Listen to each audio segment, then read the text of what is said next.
A storyline on Sir John A. Macdonald, Canada's first Prime Minister, from Confederation in 1867 to completion of the railroad in 1885, in his time and his legacy.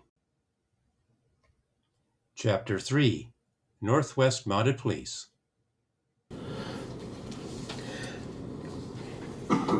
You've taken on all this territory. Now we've got to get it settled. There are problems out west.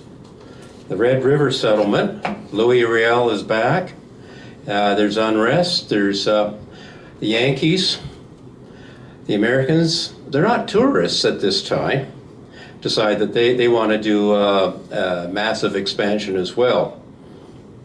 And so the story of the Northwest Mounted Police is well known, so I'm just going to touch on a couple of examples. This is Cypress Hills.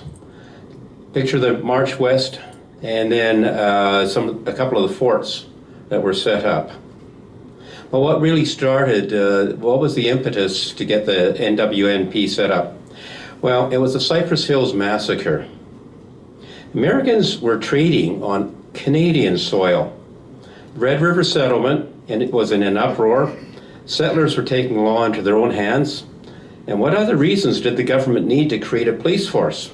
The deciding factor happened in the Cypress Hills, near the borders of Saskatchewan, Alberta, and Montana. In 1873, some American wolf hunters attacked a camp of Assiniboine men, women, and children. The Assiniboine had no warning and couldn't protect themselves. The reason for the attack? The wolfers thought that one of their horses had been stolen, but it had only wandered away. This attack horrified the Canadian people. The federal government passed legislation creating the Northwest Mounted Police on May 23 of 1873. That was the easy part. Now they have to head out west. Keep in mind, we don't have a railroad yet. So they arrived in Fort Dufferin, Manitoba, and they departed from there in July of 1874. There was a force of 300 recruits. They brought no water barrels because they assumed that the rivers and lakes will all be available at their various daily encampments. What they found? Prairie sloughs contaminated with alkali and fouled by bison. The troops suffered from mosquitoes, influenza, malaria, bronchitis, pneumonia. Oh, and they brought the wrong type of horses for prairies. They brought dress horses for parade purposes to really impress the locals, not prairie-bred horses that could handle long treks with drought and poor grass to eat. Oh, and the Mounties got lost. They had inadequate maps, and they had bad guide advice. They were supposed to follow the boundary line. There was a trail there. No, they decided they could go off in other directions. They decided to capture Fort Whoop-Up. They missed it by 100 miles. But let's get on to settlements with the local population, the native people, the Indigenous, the First Nations, as we now call them. The signing of Treaty 7, which settled the southern part of Alberta and a bit of Saskatchewan. I'm going to start off with a little story. Most of you are familiar with Chief Crowfoot, the role he played. People say he was a wise man. And so I discovered this. This story took place during the negotiations preceding Treaty 7 when Chief Crowfoot met with the government spokesman. Don't we all love to meet government bureaucrats? The government spokesman spread some dollar bills on the ground and said to Chief Crowfoot, "This is what the white man trades with. This is his buffalo robe. Just as you trade with skins, we trade with these pieces of paper." Chief Crowfoot took a handful of clay and made a ball out of it and put it on the fire. It baked, but it did not crack.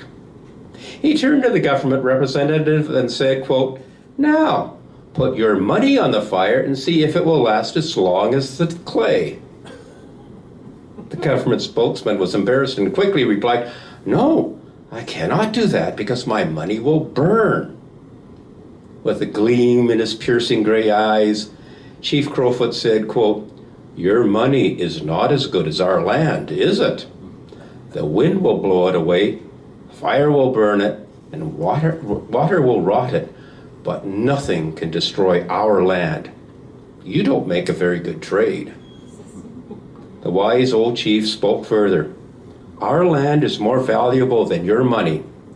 It will last forever. It will not perish. As long as the sun shines and the rivers flow, and through all the years, it will give life to men and beasts. We cannot sell the lives of men and animals, and so we cannot sell the land. It was put there by the Great Spirit, and we cannot sell it because it does not really belong to us." Now that's a pretty powerful land acknowledgement. Another character is Jerry Potts. I love Jerry Potts. He makes for great stories. He was a guide and translator. He was a guide for the Mounties for 22 years. His mother was Blackfoot and his father was Scottish. Good combination. He was abandoned by his mother at age 7. He could track anyone, and he had an unerring sense of direction. And he taught Colonel Macleod of the Mounties Indigenous traditions. He counseled the Blackfoot to stay out of the 1885 rebellion. He was trusted by Indigenous and Mounties alike. The Mounties, desperate, destitute, lost, struggled while they were on the trek west, sent an advance party to Fort Benton, Montana, and there, Colonel Macleod asked if there were any guides available. Jerry Potts was directed to him.